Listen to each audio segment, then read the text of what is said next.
Olá, irmãos queridos do Instituto Espírita Amigos de Irmão. Eu me chamo Sabrina e é uma honra para mim estar aqui novamente com vocês, agradecer o espaço, a oportunidade. E hoje estou aqui para falar de mais um tema que eu tenho tanto carinho, cujo título é Joana de Ângeles, ecologista. Primeiramente, gente, vamos esclarecer aqui de uma forma bem breve o que é ecologia para que a gente compreenda a Joana de Ângeles nesse contexto. Segundo o livro de André Trigueiro, aqui, Espiritismo e Ecologia, a ecologia ela nasce ali da combinação de duas palavras gregas, né? E ela vai significar estudo da casa. Isso por si só já carrega um significado imenso. A ecologia ela é então uma ciência que estuda sobre a nossa casa planetária, sobre a nossa querida Mãe Terra, e ela investiga as relações entre todos os seres vivos que habitam aqui e as relações entre esses seres e o meio que os cerca.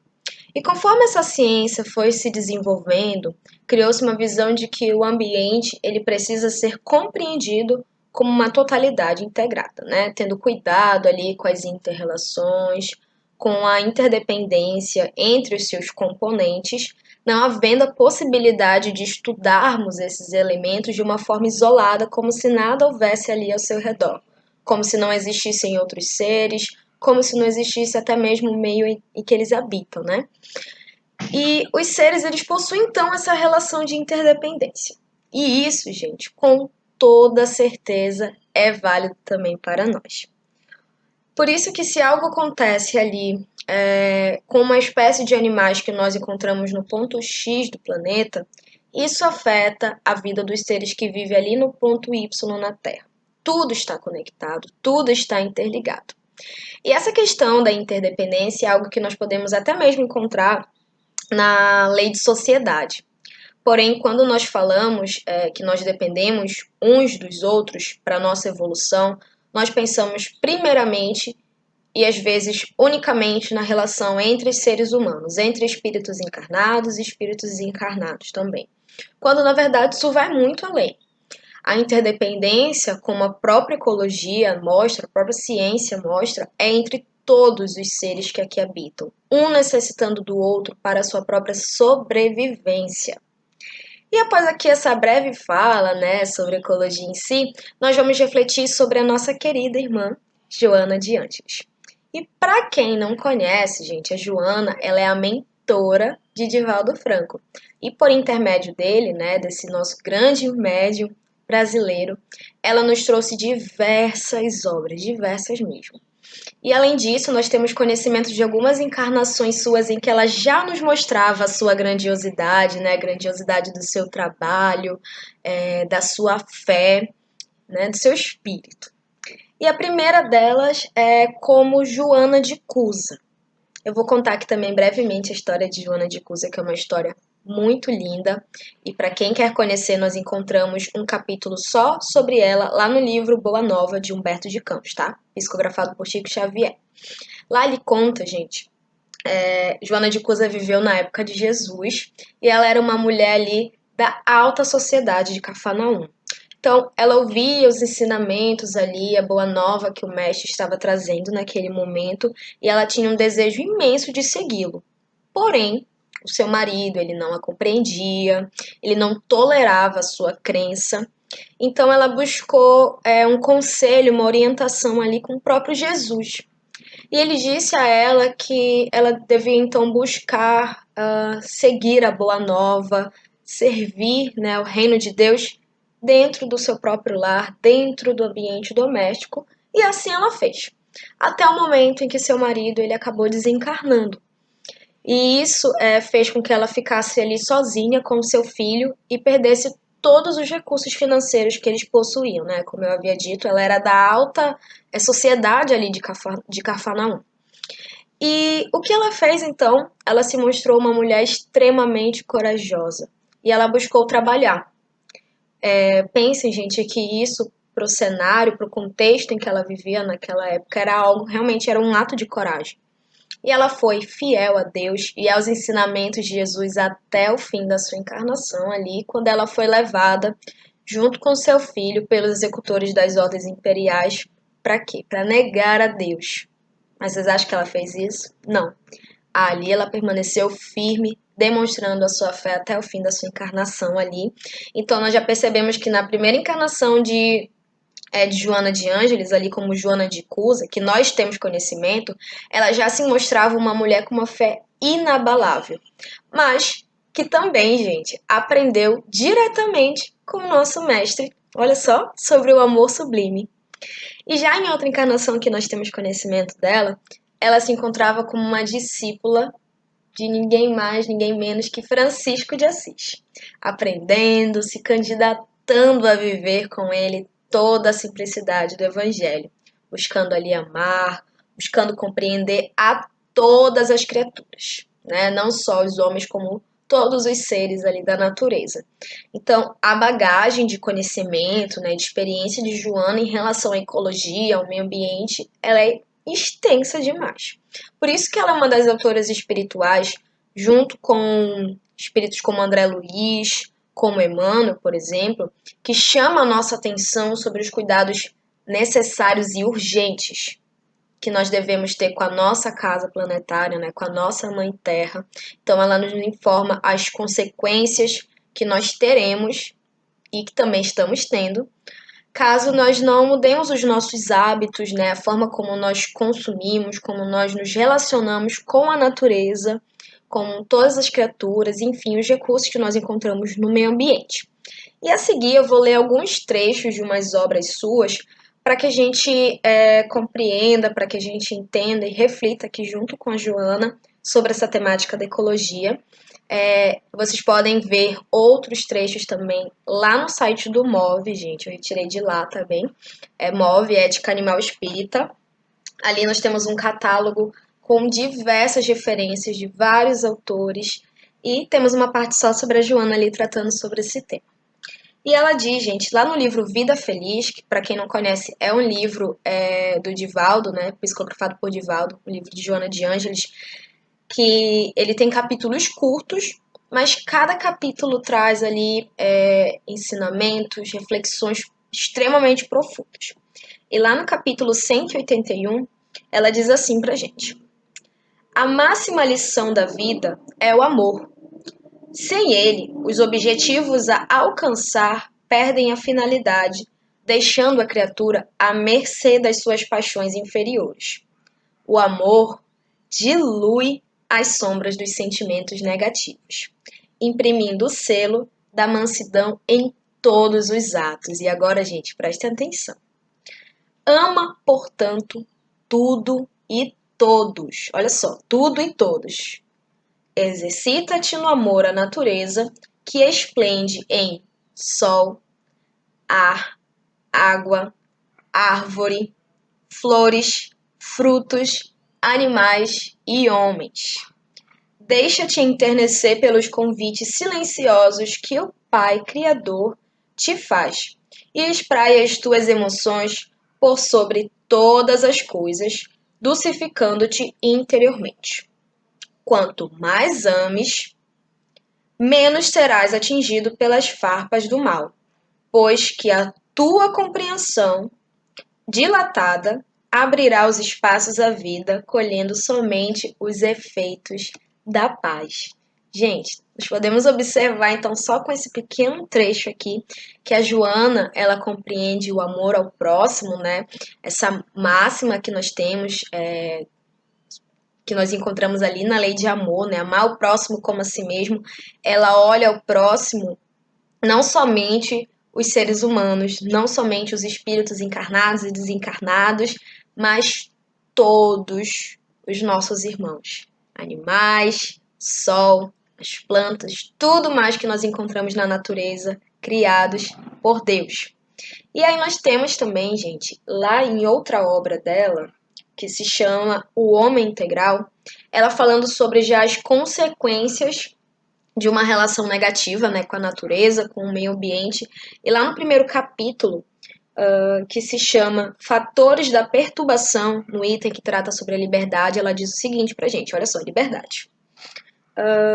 A liberdade é um direito que se consolida na razão direta em que o homem se autodescobre e se conscientiza, podendo identificar os próprios valores que deve aplicar de forma edificante, respeitando a natureza e tudo quanto nela existe, certo? E aí vamos lá para mais um trecho forte aqui. A agressão ecológica, em forma de violência cruel contra as forças mantenedoras da vida, demonstra que o homem, em nome da sua liberdade, destrói, mutila, mata e mata-se, por fim, por não saber usá-la conforme seria de desejar. A liberdade começa no pensamento, como forma de aspiração do bom, do belo, do ideal, que são tudo quanto fomenta a vida e a sustenta, dá vida e a mantém. Qualquer comportamento que coage, que reprime, viola, é adversário da liberdade. Examinando o magno problema da liberdade, Jesus, olha só, ela que esteve ali diretamente com Jesus, sabe muito bem, Jesus sintetizou os meios de consegui-la na busca da verdade, única opção para tornar o homem realmente livre. Olha só, gente. A Joana ela coloca então a agressão ecológica, né, a agressão ao meio ambiente, até mesmo como uma forma de suicídio, quando ela afirma que nós estamos ali utilizando a nossa liberdade para destruir, para matar, nós acabamos também nos matando, porque lembra aquilo que a gente falou ali no início sobre ecologia, né? Nós temos uma relação de interdependência. O que acontece com alguns seres, com alguma espécie de animais, com aquilo que a gente faz com as nossas florestas, interfere também na nossa vida, né? Então, a utilização da nossa liberdade para machucar um irmão animal, principalmente, gente, de forma desenfreada, desnecessária, afeta as relações, né, entre todos nós e afeta até mesmo a nossa própria vida. Por isso que ela também diz, né, mais uma vez aqui repetindo, respeita a natureza e tudo quanto nela existe. Respeita. Então é necessário que a gente aqui fica um convite, né, para que a gente repense sobre a maneira como nós estamos utilizando a nossa liberdade, né, o caminho que nós estamos trilhando, não só como indivíduos, mas também como uma sociedade, né? Como está a minha forma de consumir, se a minha forma de consumir está compactuando de alguma maneira com as ações que estão destruindo de forma desenfreada o meio que vivemos, é necessário que a gente se questione isso. Então, estou reprimindo, estou machucando alguma criatura divina, né, alguma criação divina, por ter ali criado para mim necessidades artificiais. Isso que a gente encontra no Livro dos Espíritos, lá na questão 705, que eu vou só relembrar para vocês aqui, gente. Lá na 705, Kardec questiona os espíritos. Por que nem sempre a Terra produz bastante para fornecer ao homem o necessário? Olha só, por que a Terra não fornece o necessário para todos, né? Não é suficiente. E o que os espíritos respondem a Kardec? É que por ser ingrato, o homem a despreza. A terra, no entanto, é excelente mãe, olha, nossa mãe mesmo. Muitas vezes também o homem acusa a natureza daquilo que só resulta da sua imperícia ou da sua imprevidência. A terra produziria sempre, gente, o necessário. A terra ela produz tudo aquilo que a gente necessita. Não teria como haver ali a fome no mundo se a gente utilizasse de forma correta, né? De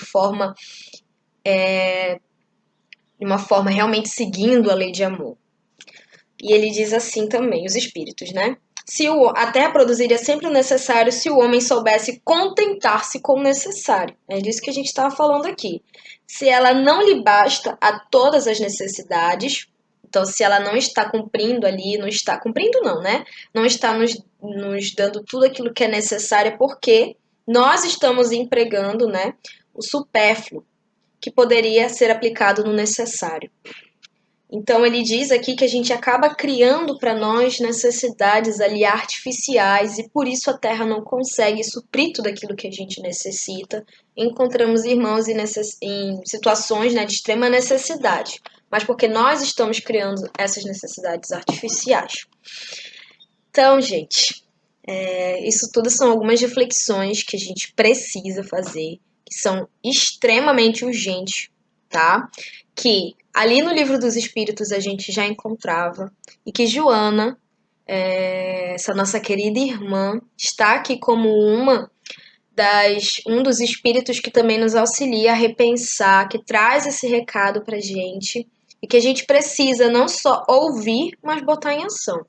Mas para finalizar aqui, eu vou deixar vocês com uma outra fala de Joana, tá? Que nós encontramos no livro Garimpo de Amor, no capítulo 18, que fala, né, cujo título é Amor e Conflitos. Ela diz assim pra gente: reserva-te alguns minutos para escutar uma música repousante, refazente, renovadora. Então reserva esses minutos para você. Pensa na sua mensagem delicada e penetrante, no poder de que se reveste, a fim de arrancar o indivíduo da melancolia e alçá-lo à alegria e ao bem-estar. Então pense em uma música que traria esses sentimentos, né, que traz esses sentimentos para vocês. Contempla a paisagem silenciosa e inunda-te do seu colorido impressionante no matizado de luz colorida e de sombras delicadas. Alimenta um pássaro, um animal, planta uma árvore e acompanha-lhe o desenvolvimento. Não te importando se não conseguires colher-lhe os frutos, que alguém receberá graças à tua dedicação e ao teu amor.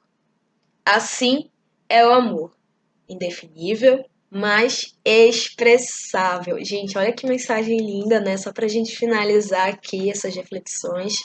Então, que a gente possa parar por alguns segundos, por alguns minutos do nosso tempo, da nossa vida, que muitas vezes é tão corrida, né? Para que a gente contemple a natureza, para que a gente ouça ali uma música que nos traz esses sentimentos bons de alegria, né? De consolo também. Então, que a gente contemple a nossa casa planetária e que a gente busque a cada dia mais a respeitá-la, né?